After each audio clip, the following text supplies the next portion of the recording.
De José Justo Montiel, pintor orizabeño, mostramos hoy un cuadro emblemático de tanto de su colección como del museo. Este es el retrato de la señora Teresa Patiño de Vivanco. Esta obra mucho tiempo estuvo clasificada como retrato de Isabel Vivanco Patiño, pero la investigación realizada por la Fundación Cultural Banamex y sus curadores investigaron que la presencia que tenemos en este cuadro es exactamente de la señora Teresa Patiño de Vivanco.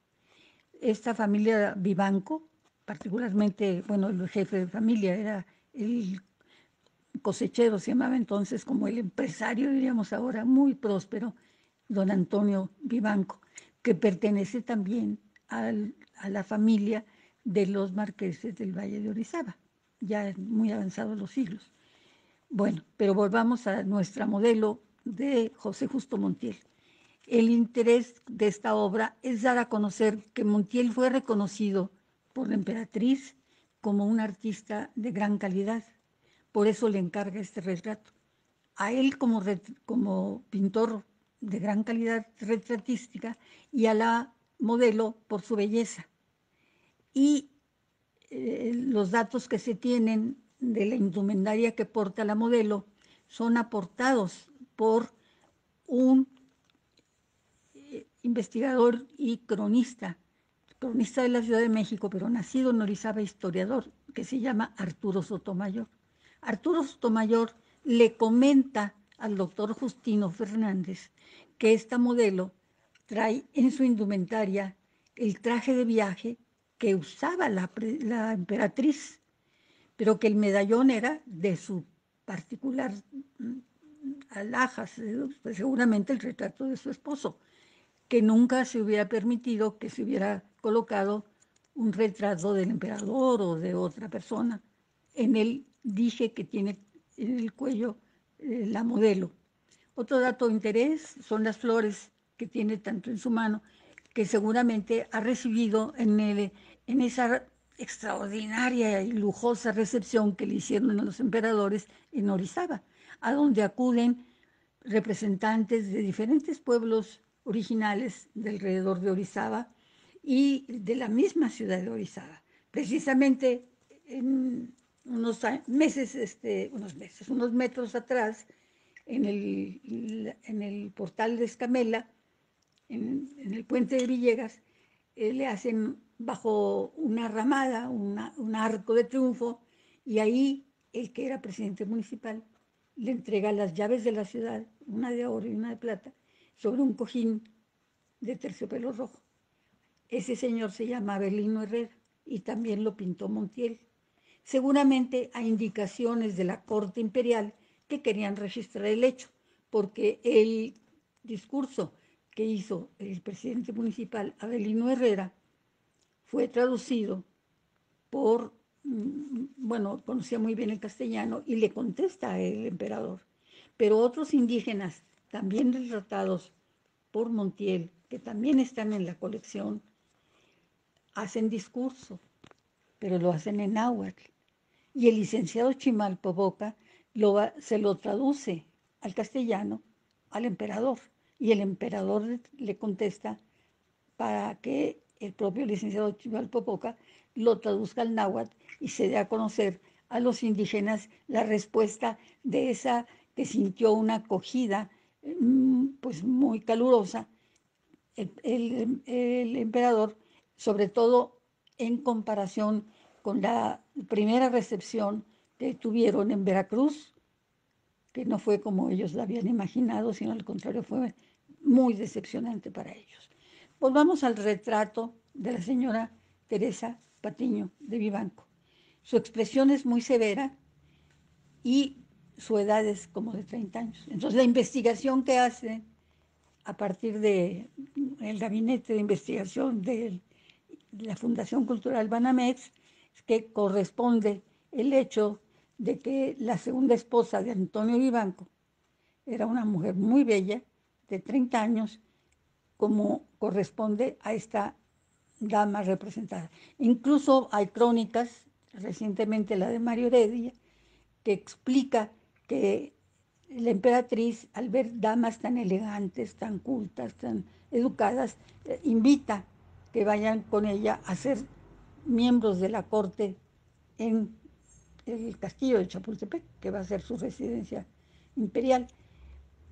Lo logra de que sí la acompañan, pero no se quedan allá, sobre todo en este caso, no se quedan, como diciendo, sirviendo a la por emperatriz que sea, sino que buscan ser reinas como lo son en sus propiedades de grandes haciendas de cosecha del tabaco, cosecha del café y sus residencias. De hecho, en esas residencias son a las que regresa en una ocasión la propia emperatriz durante su viaje a Yucatán y pernocta en la ciudad de Orizaba. Y el propio Maximiliano regresa, si pasó en 64, fecha en la que hace este retrato Montiel de la señora Patiño de Vivanco, en el 65 regresa Maximiliano para ser testigo de la boda de su amigo y jefe de guardia, Karl Schaffer, que se casa con una señorita Bringas, de otra familia, también de las más poderosas económicamente del momento, dueñas, la familia Bringas de la hacienda Jalapilla. Y en esa ocasión, Porfirio, no, estamos hablando de Maximiliano, es invitado a residir, bueno, recibe el hospedaje tanto en la ciudad de Orizaba, en la hacienda en la residencia de los Bringas, como en la hacienda de Jalapilla, que le gustaba mucho porque se levantaba muy temprano el Maximiliano y salía a recorrer el campo para ver qué otras mariposas distintas podía haber, y le acompañaba un entomólogo que era su asistente y confidente, digamos, y le gustaba mucho vivir en esa hacienda. Es la segunda residencia de Maximiliano en Orizaba. Y decimos que cuando la emperatriz pasa por Orizaba para ir a Yucatán, también reside en Orizaba. Y la tercera residencia de Maximiliano, a propósito de esto de los retratos que hace Montiel de algunos personajes de la corte de Maximiliano, o de la pretendida corte, porque no acaban de ser corte exactamente, es el año 65, de 66, a fines del año 66. Pero ya Carlota, su esposa, está en Europa solicitando apoyos tanto de Napoleón como del Papa en el Vaticano, porque no tienen recursos para sostener el ejército y ya las cosas en México estaban en decadencia para la usurpación francesa, encabezada por Maximiliano. Austriacas y franco-austriaco, porque lo apoya Maximiliano, pero también se supone que lo apoyaba el gobierno, bueno, el reino de Austro-Hungría, ¿no? En el año 66. Pero él ya ve que las cosas están muy mal, que no hay recursos y que incluso tiene ya una gran deuda porque él se gasta todo lo que habían asignado para el sostenimiento del imperio emanado de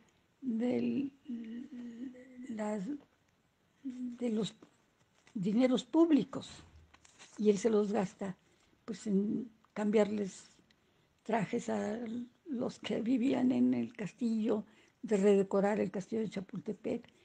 Digamos que ese dinero se gastó mucho en cosas frívolas y no en algo sustentante o sustentable. Y él se da cuenta de que tiene la causa perdida. Y es cuando piensa en abdicar. Regresa para irse en Veracruz, por vía de Veracruz, pero es recibido en Orizaba. Y en Orizaba hace una junta de notables. Y pues casi que les quiere decir, ¿saben qué, señores? Yo voy a abdicar. Ya su equipaje había sido enviado a Veracruz, porque ya estaba el barco que lo iba a regresar, el mismo que lo trajo, que se llama La Novara, una fragata llamada Novara, y ya estaba allí en el puerto. La fragata era de origen austriaco. Y le puso todo su equipaje para en espera de que él dijo, voy a hacer la junta de notables y ahí les digo que pues voy a abdicar, que ya ganó el ejército mexicano, pero que recibe una carta de su madre y le dice, un Habsburgo no abdica, y para atrás.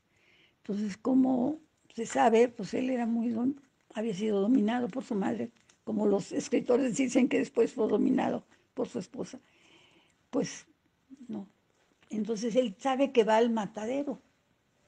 Entonces se regresa a la Ciudad de México, busca luchar con su poco ejército, cada vez se va desmembrando más, hasta que llega a la ciudad de Querétaro.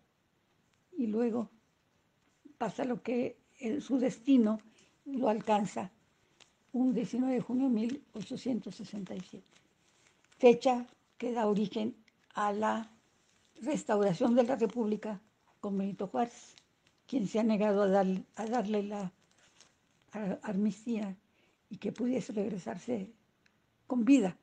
Entonces, pues a todo el mundo recordamos la escena trágica del fusilamiento de Maximiliano, de Miramón y de Mejía, sus dos soldados generales que lo acompañaron y que estaba haciendo cargo y que nunca no abdicaron ellos de su cargo ni de su lealtad al emperador.